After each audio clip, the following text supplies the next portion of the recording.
கர்த்தர் அதிசயங்களை செய்கிறார். ஊழியங்கள் வழங்கும் ஜீவ வார்த்தை. இந்த நாளிலே கர்த்தருடைய ஊழியக்காரன் உங்களை வாழ்த்துகிறேன், உங்களை ஆசீர்வதிக்கிறேன். நீங்கள் ஆசீர்வதிக்கப்பட்டவர்கள், மேன்மையானவர்கள், நீங்கள் உயர்ந்திருப்பீர்கள். உங்கள் பிரச்சனைகள் மாறும். வியாதி, பிரச்சனை, நெருக்கம், போராட்டம், நிந்தனை, அவமானம் எல்லாத்தையும் ஆண்டவர் தூக்கி தூர போடுவார். தலை குனிந்த இடத்துல உங்கள் தலையை கர்த்தர் உயர்த்தத்தான் போகிறார். சொந்து போகாதீங்க. இன்றைக்கு நீங்கள் ஆண்டவருக்கு சாட்சி சொல்லத்தக்கதை ஒரு அற்புதம் உங்கள் வாழ்க்கையில் கண்டிப்பாக நடக்க போகுது. விசுவாசிங்க. உங்கள் வாழ்க்கையில் நீங்கள் பெற்ற நன்மைகளை கமெண்டில் தெரியப்படுத்துங்க. உங்கள் பிரச்சனைகளை, தேவைகளை நாங்கள் ஜெபிக்க விரும்பினா கமெண்டில் தைரியமாக நீங்கள் அனுப்புங்க.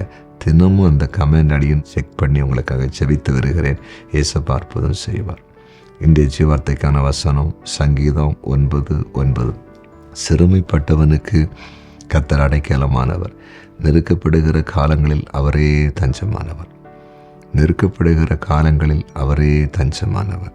நெருக்கப்படுகிற காலம், சில நேரங்களில், சில காலங்களில் நாம் நெருக்கப்படுகிறோம், உபத்திரவப்படுத்தப்படுகிறோம். திடீரென்று சில மனிதர்கள் நமக்கு ஒரு எழும்பிடுறாங்க.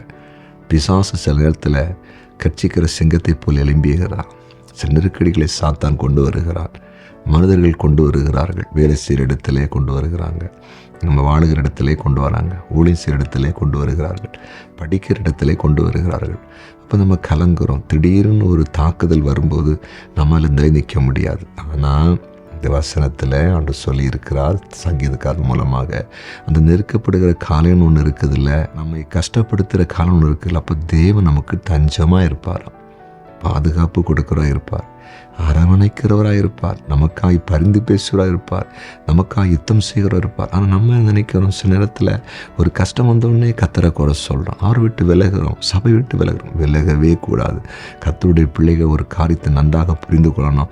ஆண்டவரை அறிந்திருக்கிற நமக்கு எந்த போராட்டம் வந்தாலும் விடுதலை கொடுக்கிறவர் இயேசு கிறிஸ்து ஒருவரை. அவர் அப்படியே விடுதலை கொடுப்பார். அந்த நேரம் அவர் முறுமுறுத்து குறை சொல்லி பின்வாங்கினா தேவ கிருபை விலகிறோம். பாருங்கள், தானியேல், யோசேப்பு, இவங்களெல்லாம் பாருங்களேன், பாடுகள் நெருக்கம் ரொம்ப தைரியமாக நின்னாங்க, காப்பாற்றப்பட்டாங்க. அந்த இடத்துல அவங்க வெளியே வந்தாங்க. சரியா, நீங்களும் வெளியே வருவீங்க. அந்த நெருக்கப்படுகிற காலத்தில், உபத்திரவப்படுகிற காலத்தில், கஷ்டப்படுகிற காலத்தில் நம்முடைய ஆண்டவர் தஞ்சமானவர். இன்றைக்கு அந்த சொல்லி யார் இருந்தாலும் பயப்படாதீங்க, அவர் உங்களுக்கு அற்புதம் செய்ய போகிறார். ஜெபிக்கலாமா? ஜெபிக்கலாம். ஆண்டவரே, உம்முடைய பிரசன்னத்துக்காக நன்றி, உம்முடைய கிருபைக்காய் ஸ்தோத்திரம், உம்முடைய கிரியைகளுக்காய் ஸ்தோத்திரம். ஆண்டவர், இன்றைக்கு நீர் பேசின வார்த்தைக்காக நன்றி செலுத்துகிறோம். ஆண்டவர், நெருக்கப்பட்டு, ஒடுக்கப்பட்டு, நிந்திக்கப்பட்டு ஆண்டவர் இருக்கிறவங்களுடைய பிள்ளைகளை கண்ணோக்கி பாரும். அவர்களுக்கு ஒரு விடுதலையை கொடுத்துருங்க. நீங்கள் தஞ்சமாக இருங்க, நீங்கள் ஆதரவாக இருங்க, நீங்கள் உங்களுடைய பிள்ளைகளுக்கு எல்லாம் செய்து முடியுங்க. எங்கள் கண்ணீர் துடைக்கப்படட்டும் என்று ஜெபிக்கிறேன். வியாதிப்பட்டவர்களை கண்ணோக்கி பாரும். வியாதியின் கட்டுகள் விலகட்டும். பிசாசின் பிடியில் இருக்கிற குடும்பங்கள் இயேசுவின் நாமத்தில் விடுவிக்கப்படட்டும். குடும்பத்தில் பிரிவினைகள் மாறட்டும். குழந்தை பாக்கியம் கிடைக்கட்டும். நல்ல வேலை வாய்ப்புகளை குடும்பத்திலே உருவாக்கும். செழிப்பை தாரும். எனக்கு பிறந்தநாளை காண்கிற ஒவ்வொருவரையும் ஆசீர்வதிக்கிறேன். திருமணநாளை காண்கிற குடும்பங்களை ஆசீர்வதிக்கிறேன். கமலில் ஜெபக்குறிப்பு அனுப்பியிருக்கிற ஒவ்வொரு ஜெபக்குறிப்புக்காய் ஜெபிக்கிறேன். அதில் ஆண்டவர் அந்த ஜெபக்குறிப்புக்கு அற்புதங்களை செய்து உடைய பிள்ளைகளுடைய துக்கத்தை சந்தோஷமாய் மாற்றுவீராக. இன்னும் ஆண்டவர் கமெண்டில் நீங்கள் செய்த அற்புதத்தை சாட்சி அறிவித்திருக்கிற தேவ பிள்ளைகளுக்காய் ஸ்தோத்திரம். இன்னும் அவங்களை ஆசீர்வதிப்பீராக. நீர் அப்படி செய்கிறேன். நன்றி. இயேசுவின் நாமத்தில் பிதாவே.